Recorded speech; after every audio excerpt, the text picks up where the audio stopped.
الحمد للہ رب العالمین والصلاة والسلام علی اشرف الانبیاء والمرسلین وعلی آلہ واصحابہ اجمعین اما بعد اعوذ باللہ السمیع العلیم من الشیطان الرجیم بسم اللہ الرحمن الرحیم لقد رضی اللہ عن المؤمنین اذ یبایعونک تحت الشجرہ صدق اللہ العظیم وصدق رسولہ النبی الکریم ان اللہ وملائکتہ یصلون علی النبی یا ایہا الذین آمنوا صلوا علیہ وسلموا تسلیما اللہم صلی علی سیدنا و مولانا محمد معدن الجود والکرم وآلہ وصحبہ وبارک وسلم۔ حمد الصلاۃ کے بعد امیر المومنین خلیفۃ المسلمین داماد مصطفیٰ صلی اللہ علیہ وسلم حضرت سیدنا عثمان غنی رضی اللہ تعالیٰ عنہ کی حیات مبارکہ کے حوالے سے چند باتیں آج گفتگو کا عنوان ہے۔ نبی کریم صلی اللہ تعالیٰ علیہ وسلم نے حدیبیہ کے موقع پر 9 ہجری میں عمرے کا ارادہ فرمایا تھا، اور حضور صلی اللہ تعالیٰ علیہ وسلم اپنے کئی سو صحابہ کے ساتھ احرام باندھ کر مقام حدیبیہ پر پہنچ گئے۔ سفیر اس کو بنایا جاتا تھا جو بڑا سمجھدار اور زیرک آدمی ہوتا تھا۔ نبی پاک صلی اللہ علیہ وسلم نے اس موقع پر جس کو اپنا سفیر بنا کے بھیجا وہ حضرت سیدنا عثمان غنی رضی اللہ تعالیٰ عنہ۔ حضور نے انہیں سفیر بنا کر کے مکہ مکرمہ میں بھیج دیا اور 2 ٹارگٹ دیے اپنے سفیر کو، 2 باتیں فرمائیں۔ فرمائے ایک تو جا کے مکے والوں کو بتاؤ کہ ہم جنگ کرنے نہیں آئے، اللہ کے گھر کا دیدار کرنے آئے، اور بڑے پرامن طریقے سے ہم طواف کریں گے، سعی کریں گے، عمرہ کریں گے، لوٹ جائیں گے۔ یہ ہمارا واحد ایجنڈا ہے، اس کے علاوہ کوئی پروگرام نہیں ہے۔ اور دوسرا انہیں یہ بتاؤ ان لوگوں کو جو ایک زمانے سے مکہ مکرمہ میں کفار مکہ کے ظلم سہ رہے ہیں، ہمارے وہ غلام جو یہاں بڑی تکلیف میں ہیں، ان کو یہ خبر دے دو، عثمان انہیں میرا پیغام دے دینا کہ اب تمہاری مشکلات کے دن تھوڑے رہ گئے، اب بڑی جلدی اللہ تبارک و تعالی دین اسلام کو فتح عطا فرما دے گا۔ حضرت عثمان غنی تشریف لے گئے۔ جب حضرت عثمان غنی وہاں پہنچے تو کفار نے آپ کو روک لیا۔ انہوں نے کہا کہ آپ رکیے، دیر ہو گئی۔ ادھر ابو سفیان نے حضرت عثمان غنی رضی اللہ تعالیٰ عنہ کو یہ کہا کہ ہم نبی پاک صلی اللہ علیہ وسلم کو اور ان کے صحابہ کو عمرہ نہیں کرنے دیں گے، آپ اگر چاہیں تو وہ سامنے بیت اللہ شریف ہے، طواف کریں، آب زمزم پئیں، حجر اسود پہ جائیں، مقام ابراہیم پہ جائیں، صفا مروہ کریں، آپ چاہیں تو کر لیں۔ تو حضرت عثمان غنی رضی اللہ تعالیٰ عنہ فرمانے لگے میں تڑپ رہا ہوں کعبے کے طواف کے لیے، لیکن میں بیت اللہ کا طواف اسی وقت کروں گا جب آگے آگے مجھے میرے مصطفیٰ کریم نظر آئیں گے صلی اللہ تعالی علیہ وسلم۔ لوگ آج پوچھتے ہیں کہ بغیر مدینہ شریف جائے حج مکمل نہیں ہوتا۔ میں نے کہا مدینہ شریف کے بغیر حج ہو جاتا ہے، پر مدینے والے کے بغیر نہیں ہوتا، اس لیے کہ حضور نے فرمایا صحیح مسلم میں خذوا عنی مناسککم، حج کے طریقے مجھ سے سیکھو۔ اللہ نے تو کہہ دیا حج کرو، تفصیل تو بتائی نہیں، تو اب آپ کو حضور سے سیکھنا پڑے گا۔ مدینے کے بغیر تو شاید حج ہو جائے، پر مدینے والے کے بغیر حج نہیں ہوتا۔ حضرت عثمان غنی رضی اللہ تعالیٰ عنہ آنے لگے میں طواف ضرور کروں گا، پر اس وقت کروں گا جب مجھے حضور آگے آگے نظر آئیں گے۔ ادھر ایک شخص نے حضور کی بارگاہ میں بھی کہا اپنوں کا نہ پتہ ہوتا ہے، دل بدستاور کے حج اکبر است۔ جو دل ہوتے ہیں نا، دل کو دل سے راہ ہوتی ہے۔ یہ کئی دفعہ جسم علیحدہ علیحدہ ہوتے ہیں پر یہ اکٹھے دھڑک رہے ہوتے ہیں۔ تو دل کو راہ ہوتی ہے. عرض کی یا رسول اللہ صلی اللہ علیہ وسلم عثمان غنی تو طواف کر رہے ہوں گے، صفا مروہ میں ہوں گے، بڑی موج ہوگی، آب زمزم کھول کے پی رہے ہوں گے. حضور نے سامنے والے کا چہرہ غور سے دیکھا، فرمایا عثمان کو تم زیادہ جانتے ہو کہ میں زیادہ جانتا ہوں؟ یا رسول اللہ آپ ہی زیادہ جانتے ہیں. فرمایا پھر فکر نہ کرو، عثمان میرے بغیر طواف نہیں کرے گا. بات ختم ہو گئی، میرے بغیر عثمان طواف نہیں کرے گا، ختم ہو. اب کسی نے افواہ پھیلا دی کہ حضرت عثمان غنی کو شہید کر دیا گیا. نبی پاک علیہ السلام تک بھی خبر آئی. حضور جانتے تھے. ہمارا دل نہیں کرتا کوئی انتشاری بات کرنے کو، لیکن جب لوگ کرتے ہیں تو پھر دل کو تکلیف ہوتی ہے. اب یہاں سب نے لکھا ہے کہ نبی پاک صلی اللہ علیہ وسلم کو خبر ملی، حضور پریشان ہوئے، صحابہ کو مشورے کے لیے بھی بلایا، بیعت رضوان بھی ہوئی. اگر علم غیب ہوتا، یہ سارا کچھ نہ ہوتا. اور میں نے کہا خدا کے بندے، اگر حضور اپنا علم غیب اس وقت ظاہر کرتے تو حضرت عثمان کے لیے قرآن کی آیتیں نہ نازل ہوتی، اس بیعت کے تذکرے نہ ہوتے. ہر بات پہ لوگ معاذ اللہ تعالیٰ. اب دیکھیں نا، یہاں یہ جملہ چھوڑنے کی کیا ضرورت ہے؟ تم قوم کو کیا دے رہے ہو؟ لوگوں کو کیا بتا رہے ہو کہ نبی پاک علیہ السلام اندھیرے میں بیٹھ کے فیصلے کر رہے تھے؟ کیا بتا رہے؟ آج انٹیلیجنس کی رپورٹس بتا دیتی ہیں کہ وہ فلاں کس طرح کا ماحول ہے اور آپ نے کس طرح کرنا ہے، تو تمہیں اپنی خفیہ ایجنسیوں کے مطابق تم فیصلہ کرو تو کہتے ہو ہم بھئی اندھیرے میں فیصلہ نہیں کر رہے، ہمیں رپورٹ ہے تو فیصلہ کر رہے ہیں. اور نبی پاک علیہ السلام کے بارے میں تم لوگوں کو یہ بتا رہے ہو کہ حضور اندھیرے میں فیصلہ کر دیتے تھے، پتہ ہی نہیں تھا. کس طرح کی بات کرتے ہو؟ میرے محبوب پاک علیہ السلام فرماتے ہیں کہ اللہ تبارک و تعالیٰ نے مجھے اس طرح کا علم عطا فرمایا ہے کہ جو تمہارے ذہن میں ہو مجھ سے پوچھو، میں فوراً تمہیں جواب دوں گا. لیکن لوگ اڑ گئے ہیں، کیا کیا جائے؟ اور عجیب فلسفہ ہے. یہاں بھی گرہ لگا دی، پتہ ہوتا تو یہ سارا. اور میں نے کہا خدا کے بندے، اگر یہ سارا کچھ نہ ہوتا تو پھر یہ آیتیں کیسے نازل ہوتی؟ پھر صبح قیامت تک حضرت عثمان غنی کی عظمتوں کا کیسے پتہ چلتا؟ جب خبر ملی نا کہ حضرت عثمان غنی کو شہید کر دیا گیا تو حضور نے صحابہ کو بلایا، فرمایا آؤ میری بیعت کرو. حالانکہ بیعت پہلے ہو چکی، آؤ دوبارہ بیعت کرو. یا رسول اللہ کس چیز کی بیعت کرنی ہے؟ تو نبی پاک نے فرمایا میرے ہاتھ پہ بیعت کرو کہ ہم عثمان غنی کے خون کا بدلہ لیے بغیر یہاں سے جائیں گے نہیں. ہم عثمان کے خون کا بدلہ لیے بغیر یہاں سے جائیں گے. اور حوالہ کسی نے دیکھنا ہو علامہ اسماعیل حقی کا تو میں دکھاؤں گا. جس شخص نے دوڑ کر سب سے پہلے نبی پاک کی بیعت کی وہ مولا علی شیر خدا تھے. کہ یا رسول اللہ جانا ہی نہیں عثمان کا خون کا بدلہ لیے بغیر. سب سے پہلے شیر خدا آگے بڑھے. آج لوگ انہی لوگوں میں اختلاف دکھانے کی کوشش کرتے ہیں، صحیح لا حاصل کرتے ہیں. سب سے پہلے دوڑ کر حضرت شیر خدا آگے بڑھے، کہا حضور میں بیعت کرتا ہوں. نبی پاک نے صحابہ کے ہاتھوں میں بیعت ہو رہی ہے. یہ وہ والا واقعہ نہیں جو اس چوک میں پیش آیا تھا، یہ وہ والا واقعہ نہیں جو میرے ساتھ ہوا تھا تو میں آپ کو سنا رہا ہوں. یہ وہ والا واقعہ ہے جو رب کو اتنا پسند آیا کہ اللہ نے قرآن پاک میں بیان فرما دیا ہے. اس کی اہمیت کا اندازہ لگائے کہ رب کریم کو اتنا محبوب ہے یہ انداز کہ قرآن میں بیان کیا. ایک درخت تھا، کانٹوں والا درخت، اس کو شارحین نے لکھا ہے. کچھ لوگ کہتے ہیں بیری کا درخت تھا. نبی پاک درخت کے نیچے بیٹھ گئے، فرمایا بیعت کرو سارے. کن کے لیے بیعت ہو رہی؟ حضرت عثمان غنی کے لیے. ایک بیعت دین کے لیے ہوئی، قرآن کے لیے ہوئی، حدیث کے لیے ہوئی، اللہ کی توحید کے لیے. اور آج نئے سرے سے بیعت ہو رہی ہے، کس کے لیے؟ بول کے بتائیے. حضرت سیدنا عثمان غنی رضی اللہ تعالیٰ عنہ. اس شخص کی عظمت کا کوئی اندازہ کر سکتا ہے؟ جن کے لیے نبی پاک نے خاص کر کے تخصیص کر کے ایز اے اسپیشل بیعت لی.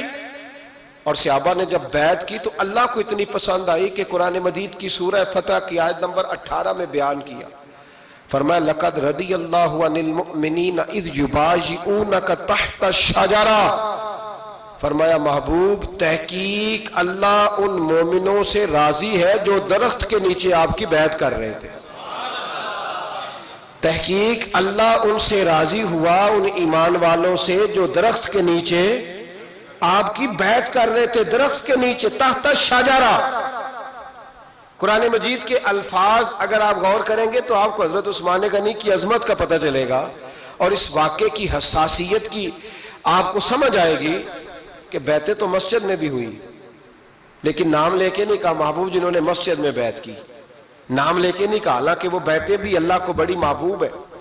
بیعتیں تو میرے بھائی نبی پاک نے بیت اللہ شریف کے پاس بھی کی، مسجد نبوی میں بھی کی، لیکن یہاں نام لے کر کوئی بھول نہ جائے.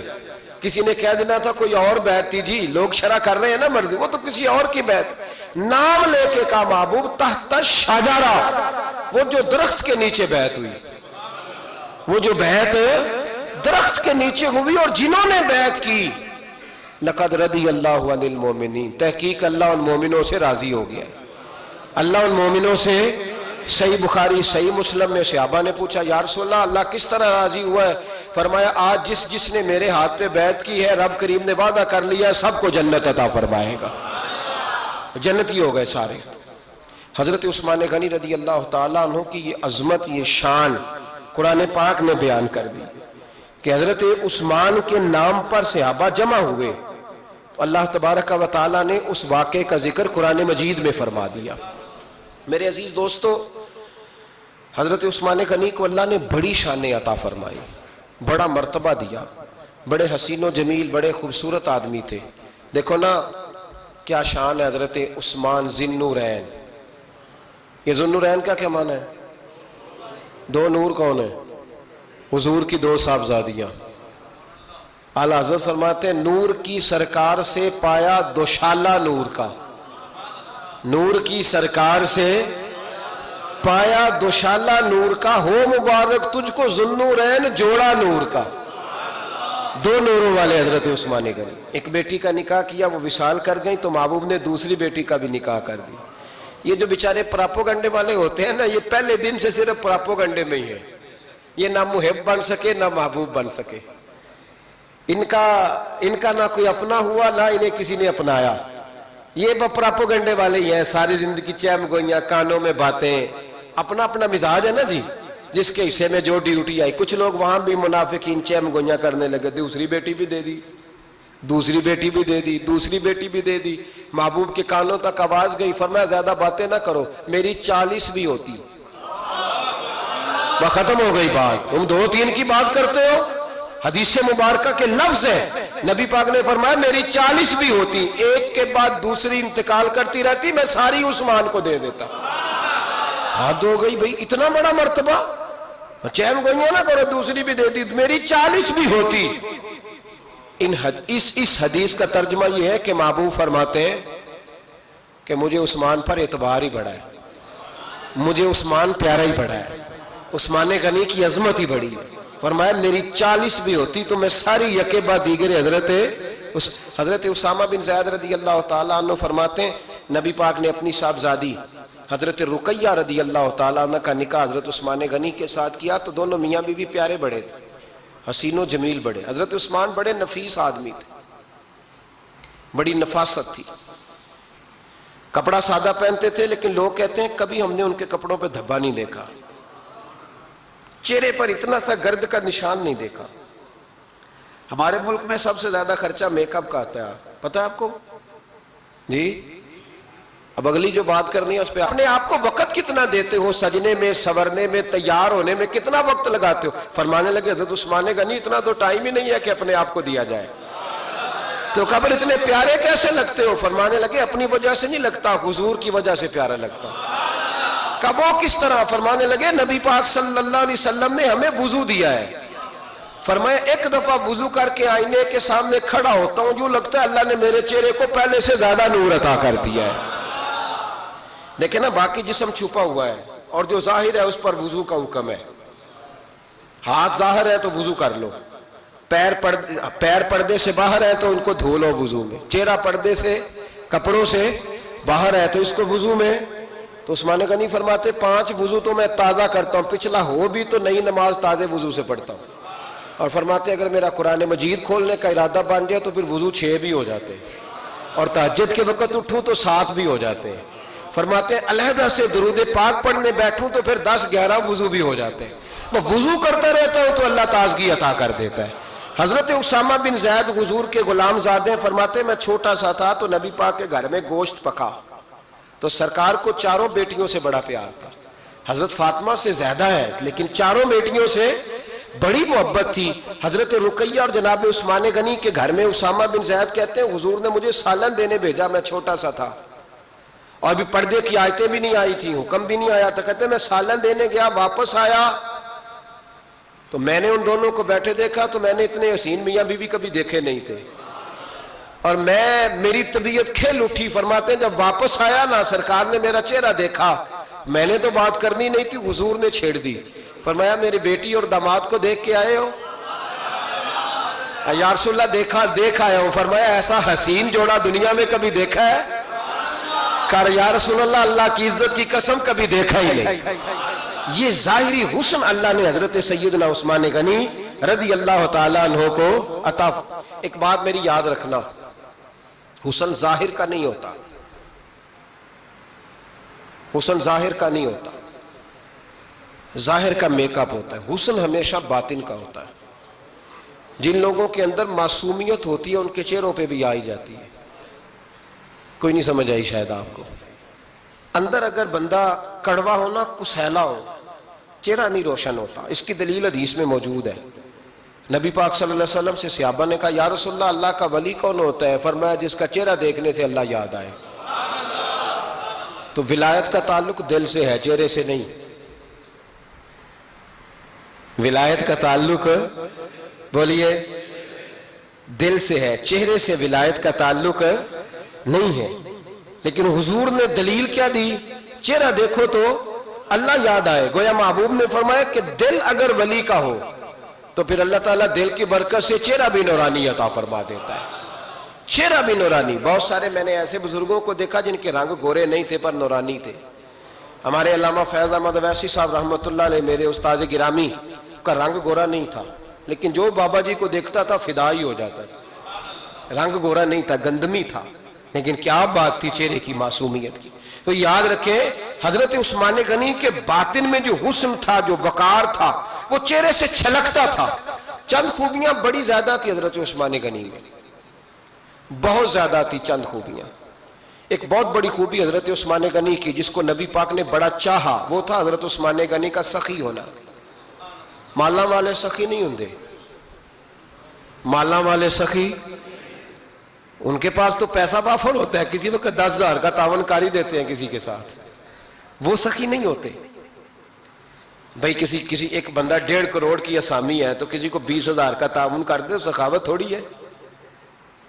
کروڑوں روپیہ اس کے پاس پڑا ہوا ہے. مالا والے سخی, یہ میاں صاحب نے کہا ہے, مالا والے سخی نہیں ہوندے. سخیاں کل مال نہیں ہوندا, سخیاں کل مال ہے, اس لیے کہ جمع کریں گے تو رہے گا نا, وہ سخی جمع کرتا ہی نہیں. مالا والے سخی نہیں ہوندے, سخیاں کل مال نہیں ہوندا. ایتھے اوتھے دوویں جہانی, سخی کنگال نہیں ہوندا. حضرت عثمان غنی رضی اللہ تعالیٰ عنہ فرماتے ہیں کہ جس دن حضور نے تبوک کے لیے جیش اسرا کے لیے اعلان کیا نا, تو حضرت عثمان غنی فرماتے ہیں کہ حضرت ابو بکر صدیق تو سارا مال لے آئے تھے, جناب عمر آدھا لے آئے تھے, مولا علی شیر خدا نے جی کھول کے دیا تھا, لیکن 800 گھوڑے بما پالان کی ضرورت تھی. یعنی 800 فوجیوں کا خرچہ, اپنے لفظوں میں بات کر رہا ہوں. فوجی کا خرچہ کیا ہوتا تھا کہ فوجی کا گھوڑا بھی چاہیے, گھوڑے کے ساتھ کجاوا بھی چاہیے, تلوار بھی چاہیے, نیزہ بھی چاہیے, تیر بھی چاہیے, لوہے کی جیکٹ بھی چاہیے. حضرت عثمان غنی کہتے ہیں نبی پاک نے اعلان کرنا شروع کیا. ایک دفعہ اعلان کیا تو میں نے کہا حضور 200 فوجی کا خرچہ میرا. تو نبی پاک نے دوسری دفعہ اعلان کیا تو کوئی اٹھا ہی نہیں. جنہوں نے دینا تھا وہ تو سارا کچھ پہلے ہی دے چکے تھے, کوئی اٹھا نہیں. کہتے مجھے بڑا عجیب لگا کہ میرے مصطفیٰ اعلان کریں. حضرت عثمان غنی فرماتے ہیں, شاہ ولی اللہ صاحب نے ازالت الخفا میں لکھا ہے کہ یوں پکڑ کے کہتے ہیں میں نے اپنا نا گریبان پکڑ لیا, عثمان تیرے نبی کو اعلان کرنا پڑ رہا. کہتے 1000 فوجی کا خرچہ چاہیے تھا, 1000 کا. عثمان کہتے تیسری دفعہ حضور نے اعلان کیا تو کہا یا رسول اللہ 200 اور ڈال لے. سنو سخی کس کو کہتے ہیں. حضرت عثمان غنی رضی اللہ تعالیٰ عنہ فرماتے ہیں میرے پاس کل خرچہ میرے پاس 800 فوجیوں کا تھا, میں سارا کچھ بھی گھر سے لے آؤں تو 1000 میں پھر بھی پورا نہیں کر سکتا تھا. لیکن جب نبی پاک نے چوتھی دفعہ کہا نا کہ اٹھو بھائی ابھی خرچہ چاہیے, عثمان کہتے ہیں مجھے لگتا تھا میرے گریبان پھٹ جائے گا. یار میرے محبوب کو اعلان کرنا پڑ رہا ہے, عثمان غنی فرماتے میں اٹھ کے کھڑا ہوا، میں نے کہا حضور اب آپ نے اعلان نہیں کرنا، آپ 1000 ہی میرے کھاتے میں ڈال دیں، میں سب کا بندوبست کرا دوں گا۔ فرماتے میں نے 200 فوجی کا خرچہ پکڑ دکڑ کے پورا کیا۔ 200 کا خرچہ، غریب اصل میں اللہ سے تجارت نہیں کرتا اس لیے امیر نہیں ہوتا، غریب اللہ سے تجارت کرے نا، اللہ سے اس کے رستے میں 200 دے کے 70 گنا کی امید رکھے یہاں بھی وہاں بھی، پھر امیر ہو جائے۔ یہ تجارت نہیں کرتا، یہ کہتا ہے اللہ کے رستے میں امیر خرچ کریں گے، میری نہیں ڈیوٹی۔ حضرت عثمان غنی کہتے ہیں میرے پاس 800 کا بندوبست تھا، میں نے 1000 کا دیا۔ حضور تشریف لے گئے، فرماتے ہیں جہاد سے جب واپسی ہوئی نا، ایک ایسا سودا تھا جس میں سے مجھے نفع کی امید ہی نہیں تھی، پر اللہ نے مجھے 11 گنا نفع عطا فرمایا۔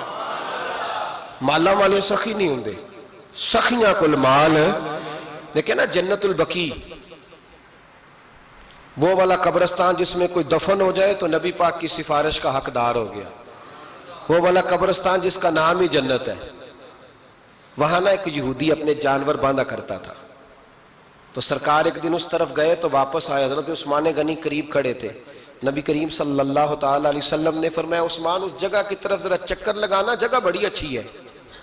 عثمان غنی گئے، جگہ خرید کے واپس آ گئے۔ حضور نے فرمایا ہوا ہے؟ عرض کی حضور خرید آیا ہوں۔ فرمایا میں نے تو چکر لگانے کا کہا تھا۔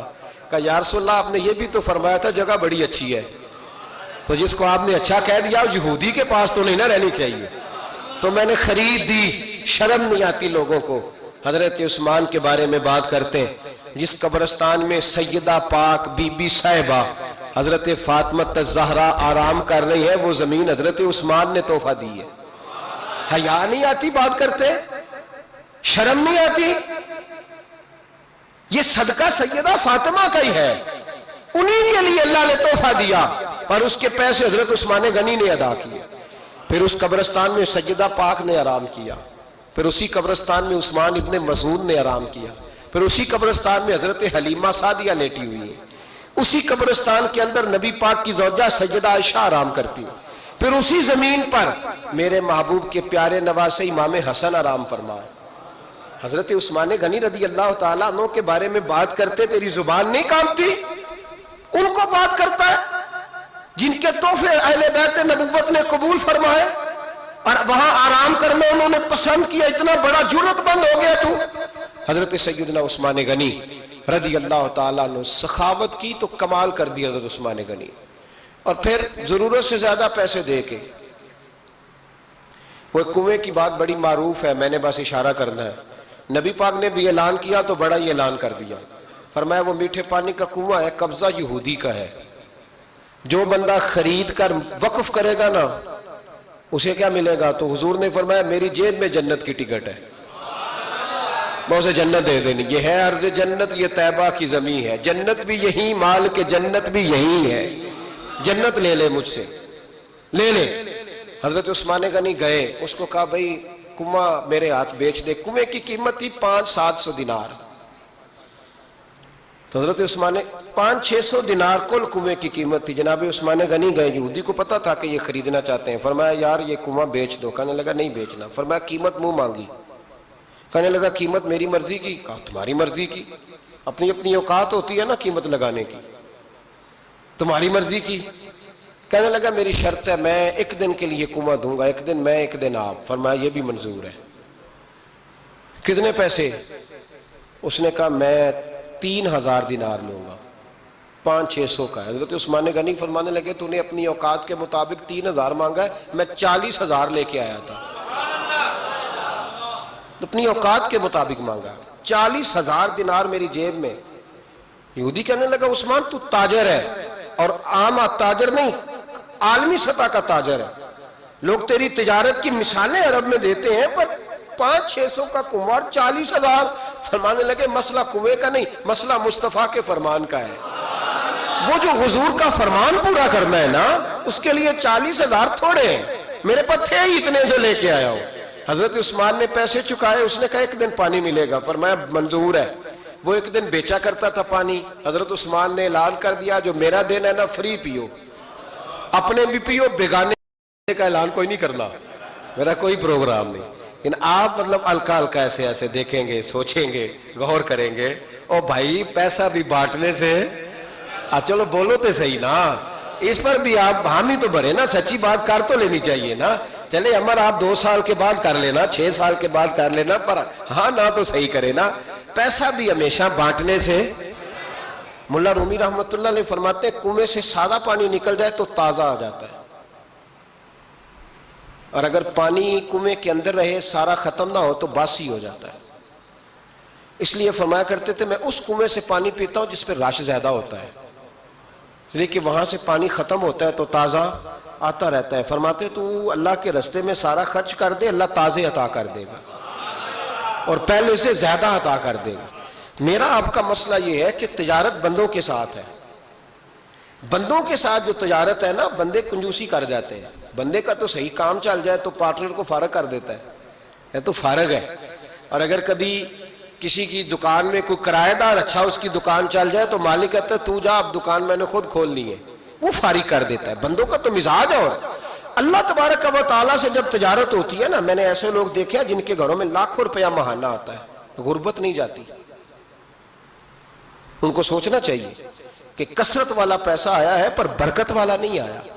حضرت عثمان غنی رضی اللہ تعالیٰ عنہ فرماتے ہیں کہ میں نے پہلے بھی میں بڑا تاجر تھا, لیکن جب سے مصطفیٰ کے نام پر خرچ کرنا شروع کیا پھر کہاں کہاں سے آیا کب. اور بڑی سیانی بات فرماتے ہیں, آپ فرماتے ہیں میں کلمہ پڑھنے سے پہلے تجارت کو وقت زیادہ دیتا تھا, اور مسلمان ہونے کے بعد میں نے تجارت کو ٹائم تھوڑا دیا پر اللہ نے روزی مجھے زیادہ عطا فرمائی. اس لیے برکت پر ہماری توجہ نہیں رہی, غیبی خزانوں پر خیال ہم نے چھوڑ دیا ہے. غیبی خزانوں سے جو چیز ملتی ہے وہ زیادہ ملتی ہے, جو مادی ذرائع سے ملتی ہے وہ چیز کم ہوتی. حضرت عثمان غنی پر الزام لگا جب آپ کا دور حکومت تھا. یہ یاد رکھیں کہ سب سے زیادہ الزامات حضرت عثمان غنی پہ لگائے گئے. جن بندوں کے قد کاٹ زیادہ ہوتے ہیں ان کے خلاف پراپوگنڈے بھی لمبے چوڑے ہی ہوتے ہیں. بڑی بڑی بات یاد رکھنا. کہا گیا کہ حضرت عثمان لوگوں کو نوازتے بڑا ہے, بڑا دیتے ہیں حضرت عثمان غنی. تو حضرت عثمان غنی فرمایا کرتے تھے حکمران تو میں آج بنا ہوں تو میں تو پہلے بھی بڑا دیتا تھا, وہ کس خزانے سے دیتا تھا. آپ جواب دیا کرتے. دیکھیں ذرا, لاکھوں لوگ حج کرنے آتے تھے پر حضرت عثمان غنی حج کرنے جاتے تو اعلان کر دیتے کہ کوئی حاجی حج کے موقع پر آ کے کھانا نہ پکائے, سب کو کھانا عثمان غنی اپنی جیب سے دیا کریں گے. مینا میں لنگر کھانا ہوتا تھا حضرت عثمان غنی کا, مینا میں. فرماتے تھے کھاؤ حاجیو جتنا کھا سکتے. اور پھر حضرت عثمان غنی کا اعلان تھا, خدام کو کہتے تھے میں آخر میں کھاؤں گا, پہلے میرے سارے آنے والے حاجیوں کو کھلایا جائے.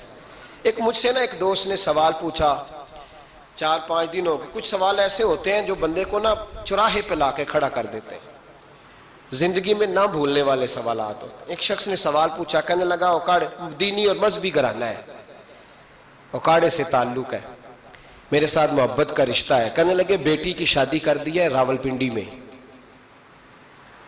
آپ کی بھی بیٹیاں ہیں, میری بھی بیٹی ہے. بیٹی کی شادی کر دی ہے راولپنڈی میں. اب بچی چند دن رہنے آئی ہے.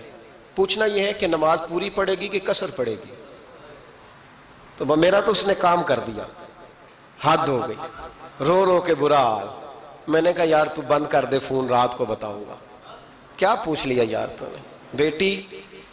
بیٹی مسافر نہیں ہوتی, بیٹی تو مہرانی ہوتی ہے باپ کے گھر کی. وہ بیٹی مطلب کیسے بتاؤں کہ دل کرتا ہے کہ بیٹی وہ صرف ہنسے, وہ روئے کبھی نہ. یہ دعا ہوتی ہے. تو نے اتنا بڑا سوال کیوں کیا؟ بہرحال علماء کو کچھ چیزوں کے جواب دینے پڑتے ہیں. میں نے کہا میں رات کو بتاؤں گا. رات کو پھر فون آیا کہ آپ تو بڑی جلدی جواب دینے کے عادی ہیں تو دیر کیوں کر دی. تو میں نے کہا یار جواب تو میرے پاس تھا لیکن ہمت نہیں تھی ابھی. تو میں نے کہا کہ اگر تو بیٹی آئی ہے والد کے گھر میں اور ابا جی کا پروگرام ہے اسے جائیداد میں سے حصہ دینے کا, تو پھر تو بیٹی نماز پوری پڑے گی. لیکن اگر ابا جی نے علیحدہ کر کے انگوٹھا لگوانا ہے تو پھر بیٹی مسافر ہے. اگر ابا جی نے اس کو علیحدہ کر کے انگوٹھا لگوانا ہے نا کہ دے دے بھائیوں کو, خیر ہے تیری شادی پہ خرچہ کر دیا ہے. اگر ابا جی کے دل میں نے کہا یہ ابے سے فتویٰ پوچھ لو, اگر ابا جی کے دل میں چور ہے نا کہ بیٹی کو دینا کچھ نہیں, تو پھر بیٹی نے نماز قصر پڑھنی ہے، اس لیے کہ پھر وہ وہاں حصے دار۔ اس کی دلیل حضرت عثمان غنی رضی اللہ تعالیٰ عنہ حج کے لیے تشریف لے گئے تو لوگوں نے حضرت عثمان غنی سے کہا کہ نبی پاک بھی قصر نماز پڑھتے تھے، حضرت عمر بھی حج کے موقع پر قصر پڑھتے، حضرت ابو بکر بھی، آپ کیوں پوری پڑھتے؟ فرمایا ان کا مکے میں گھر کوئی نہیں تھا، میرے تو پورے کے پورے باغ ہیں، تو میں یہاں مسافر نہیں ہوں، میں یہاں مقیم ہوں، تو اگر تو بیٹی کا حصہ بھی ہے ابا جی کے گھر میں تو پھر وہ نماز پوری پڑے گی۔ لیکن اگر ابا جی نے اللہ تعالیٰ خیر فرمائے بیٹوں کے حق میں فیصلہ سنا دیا ہے اور انہوں نے بیٹی سے کہہ دیا ہے کہ چھوڑ، جو بیٹیاں حصہ لیتی ہیں ان کے بھائی نہیں ملتے تو نہ ملے بھائی، کوئی عرض نہیں، ضروری ہے ظالم بھائیوں سے رابطہ رکھنا جو کھا جائے بہنوں کا حصہ۔ والد ظالم ہے، ظالم ہے باپ، بیٹے کو حصہ دیتا ہے بیٹی کو نہیں دیتا۔ اور یہ 1.5 مربے والے جاگیردار کی بات نہیں کر رہا جس کا 4 مرلے کا مکان ہے، اس کی بیٹی کا بھی حصہ بنتا ہے۔ کیوں کھاتے ہو بیٹیوں کا حصہ؟ ڈر نہیں آتا اللہ تعالیٰ سے؟ کیوں کھاتے ہیں لوگ بیٹیوں کا حصہ؟ جب اللہ رسول نے رکھا ہے تو کیوں کھا جاتے؟ اور پھر کہتے ہیں جناب بڑا پیار ہے بیٹی سے، رونے دھونے کے لیے پیار ہے۔ تو یاد رکھیں حضرت عثمان غنی رضی اللہ تعالیٰ عنہ کا لنگر چلتا تھا۔ تو میرے بھائی ایک اور بہت بڑی خوبی حضرت عثمان غنی کی تیسری وہ یہ تھی کہ آپ میں اللہ نے بہت زیادہ حیا رکھی تھی۔ آج نا اگر آپ ناراض نہ ہو تو ہماری حکومتوں میں جو بدتمیز زیادہ ہوتا ہے اس کا عہدہ زیادہ ہوتا ہے، اس کو اچھا عہدہ ملتا ہے جو بدتمیزی زیادہ کرتا ہے۔ اور ہمارے ہاں نوجوان سمجھتے ہیں کہ کھل کے پھرنا، کھل کے کھانا، مرضی کا لباس پہننا۔ ہمارے ایک بزرگ فرمایا کرتے تھے جب سے پیسے لوگوں کے پاس زیادہ آئے ہیں لباس چھوٹے ہو گئے، پیسہ زیادہ آ گیا کپڑے جسموں پہ سکڑ گئے۔ لوگ سمجھتے ہیں کہ بس جو دل میں آئے کہہ دینے کا نام جمہوریت ہے، آزادی رائے ہے۔ حضرت عثمان غنی رضی اللہ تعالیٰ عنہ شرم و حیا کے پیکر تھے، بڑا پیسہ تھا، بڑا کچھ تھا، لوگ ڈرتے تھے، سردار بھی تھے، جو چاہتے کر سکتے، روب طاری ہوتا۔ لیکن عثمان غنی کو جب بھی کوئی دیکھتا تھا کسی کونے میں بیٹھے نظر آتے تھے، چھپے ہوئے، پیچھے، شرم و حیا، نفاست پسندی، بڑھ بڑھ کے آگے ہونا، ہر ویڈیو میں شامل ہونے کی کوشش کرنے کا نام پیار نہیں ہے۔ نفاست پسند جو لوگ ہوتے ہیں وہ اکثر چھپے ہوئے ہوتے ہیں، ان کا پتہ ہی نہیں ہوتا لوگوں کو کہ پیچھے دراصل ہے کون۔ دیکھیے نا بڑی معروف حدیث ہے صحیح مسلم میں، نبی پاک صلی اللہ علیہ وسلم آرام فرما رہے تھے، حضور نے تامت مبارک باندھی ہوئی تھی، لیٹے ہوئے تھے سرکار۔ تو جب آدمی لیٹتے تھے نا، ہمارے بزرگ بھی جب لیٹتے ہیں تو تامت کو سمیٹا کرتے تھے تو گھٹنوں تک آ جاتی تھی، دیکھا نا آپ نے، گھٹنوں تک تامت آ جاتی جب لیٹتے۔ تو سرکار بھی لیٹے تھے، پردے کی ابھی آیتیں نہیں آئی تھی، دروازے پہ دستک ہوئی، حضرت عائشہ صدیقہ عرض کرنے لگے یا رسول اللہ میرے ابا جان جناب ابو بکر صدیق آئے۔ حضور نے فرمایا بلا لو۔ حضرت عائشہ کہتی ہیں وہ آ کے بیٹھ گئے، حضور لیٹے رہے، پھر دستک ہوئی، اب کون ہے؟ کہا سیدنا فاروق اعظم۔ کہا عائشہ آپ ساتھ والے حجرے میں چلی جاؤ۔ اماں جی وہاں چلی گئی۔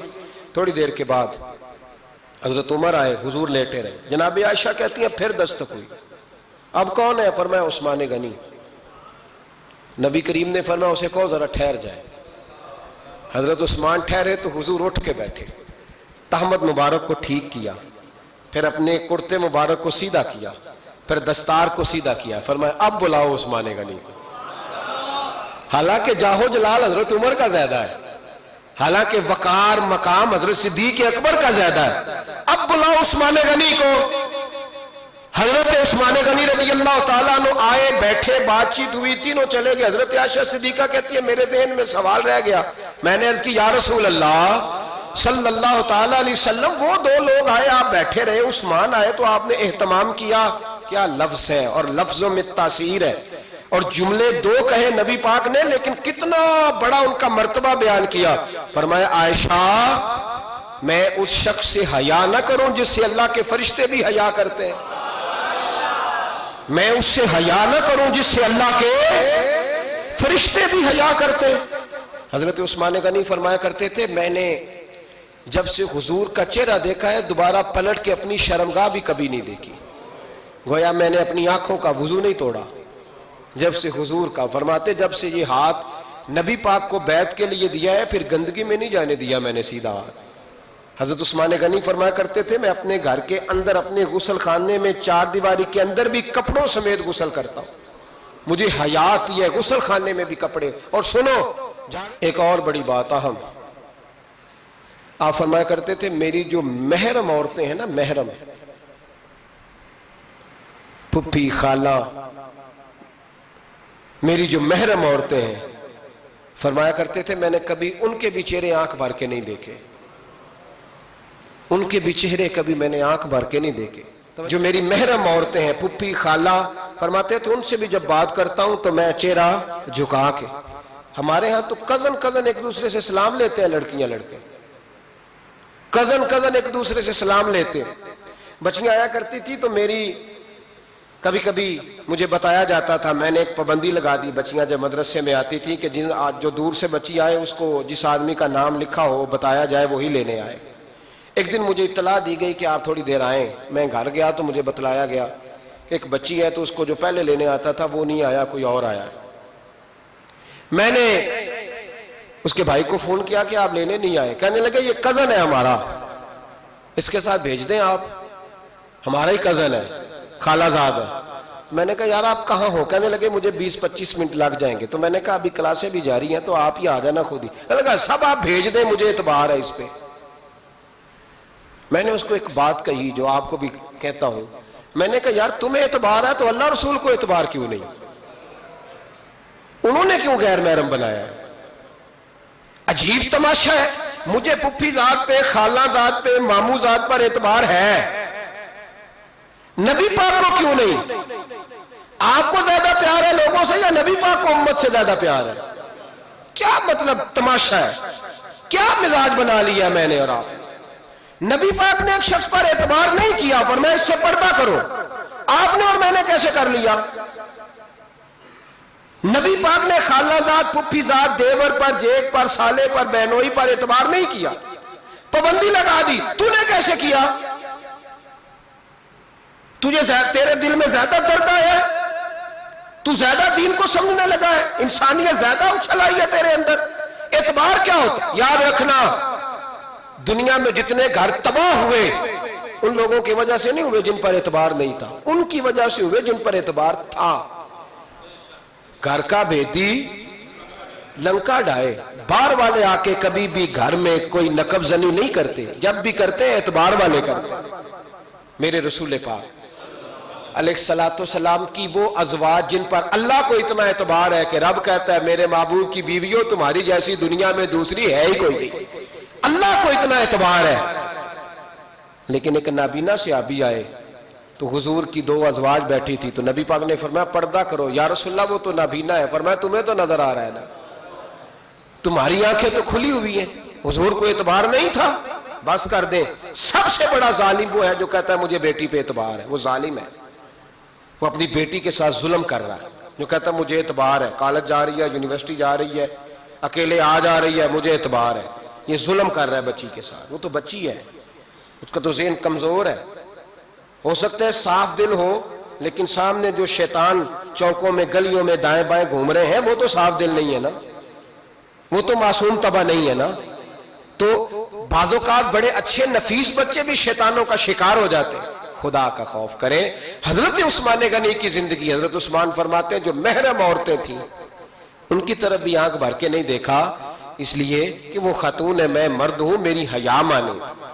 آج لوگوں کو شوق ہو گیا عورتوں کی مجلس میں دوڑ دوڑ کے جانا، وہاں بیٹھنا، وہاں وقت بتانا. پیرانے عظام کہتے ہیں کہ وہ درویشنیوں کے بیچ بیٹھے ہیں جی، باپ بیٹی ہوتے ہیں جی، مریدنی اور پیر. میں نے کہا کوئی نہیں ہوتے. اس رشتے پر استدلال ہے. اعلیٰ حضرت فرماتے ہیں واجب ہے پردہ پیر اور مریدنی کا، یہ پردہ واجب ہے. اگر کوئی شخص اس طرح بے پردہ بیعت لے گا، بیچ میں بیٹھے گا تو اس کا تو مرید ہونا ویسے ہی حرام ہے، جائز ہی نہیں ہے. جو سارا دن تویز دھاگے کے لیے بیٹھا رہے اور بیویوں سے گفتگو کرتا رہے. خدا را حضرت عثمان غنی رضی اللہ تعالیٰ عنہ کی زندگی میں جو باتیں ہمیں بہت زیادہ ملتی ہیں ان میں نفاست ہے، آپ کی حیا ہے، سخاوت ہے. ایک بات اور سن لیں، بڑا ستایا گیا حضرت عثمان غنی کو، پراپوگنڈے کیے گئے، آپ کے خلاف مہم چلی. عبداللہ ابن سبا نے بڑی مہم جوئی کی آپ کے خلاف. یہودیوں نے مسلمانوں کا روپ دھار کر بڑا آپ کو ستایا، تکلیفیں دیں. جی آپ اپنے رشتہ داروں کو بڑا دیتے ہیں. فرمایا کرتے تھے جیب سے دیتا ہوں، مال خزانہ سے نہیں دیتا. حضرت عثمان غنی رضی اللہ تعالیٰ عنہ کو بڑا ستایا گیا. یہ واحد خلفائے راشدین میں خلیفہ ہے جن کا 40 دن پانی بند کیا گیا، کھانا نہیں آنے دیا گیا. لیکن کمال ہستی حضرت عثمان غنی کی. مولا علی جیسے شیروں نے جا کے کہا آپ اشارہ کریں، یہ جو آپ کے خلاف نکلے ہوئے ہیں تو ایک تلوار سے مار دیے جائیں گے. تو حضرت سیدنا عثمان غنی فرمانے لگے میں وہ والا مینڈا نہیں بننا چاہتا جس کی وجہ سے مدینے کی گلیاں رنگین ہو جائیں. امن کا کعب خلافت چھوڑ دیں. فرمایا حضور نے کہا تھا اللہ تمہیں ایک قمیض پہنائے گا، لوگ اتارنا چاہیں گے تم نے اتارنی نہیں. صبر سے، حوصلے سے، اطمینان سے. یہ وہ واحد ہستی ہے حضرت عثمان غنی جنہوں نے شہادت قبول کر لی لیکن تلوار نہیں چلنے دی، لوگوں کو ایک دوسرے کے گلے نہیں کاٹنے دی. وہ شخصیت ہے حضرت عثمان غنی کی. لیکن بڑا ستایا گیا، بڑا پراپوگنڈا. مجھے بتائیے اس کے بارے میں اللہ قرآن کی آیتیں نازل کر دے اور جس کے بارے میں مصطفیٰ کریم ایک بار نہیں تین بار جنت کی بشارت عطا کر دے. کوئی بندہ ہمیں تاریخ بتائے، حوالے دے، کہانیاں سنائے تو ہم اس کی کہانیاں دیکھیں گے یا نبی پاک کا فرمان دیکھیں گے؟ بولیں جا کے، بولیں جا کے. کسی کہانی پر کبھی بھی کان. بس ایک حدیث میں نے بڑی دفعہ سنائی ہے، پھر سناتا ہوں، ترمذی میں ہے. نبی پاک جنازگاہ تک گئے جنازہ پڑھنے. یا رسول اللہ فلاں آدمی انتقال کر گیا. جنازگاہ تک تشریف لے گئے جنازہ پڑھانے، لیکن جنازگاہ تک پہنچ کر محبوب نے فرمایا اس کا جنازہ نہیں پڑھانا. یا رسول اللہ کیوں؟ فرمایا اس لیے کہ یہ عثمان غنی سے بغض رکھتا تھا. تو حضور تو اس کا جنازہ نہیں پڑھتے. خبردار کسی داستان پہ کان نہ دھریں. عقلیں دوڑاتے پھرتے ہیں لوگ، ایسے ہوا تھا تو ویسے ہوا تھا تو اس نے کہا تھا تو اس نے کہا تھا. ہمیں اس کی اس کی نہیں خبر، ہمیں تو مصطفیٰ کا پتہ ہے. جو حضور نے جن کی شان بیان کر دی ان کی شان پر ہم کسی تاریخ کا حوالہ مزید ضرورت محسوس ہے. بس اپنی طبیعت میں سادگی اور صفائی پیدا کریں، سخاوت پیدا کریں، حیا پیدا کریں. یہ حسن ہے. اس حسن کو حضرت عثمان غنی نے تقسیم کیا ہے. اللہ سمجھنے کی توفیق عطا فرمائے. آخر دعوانا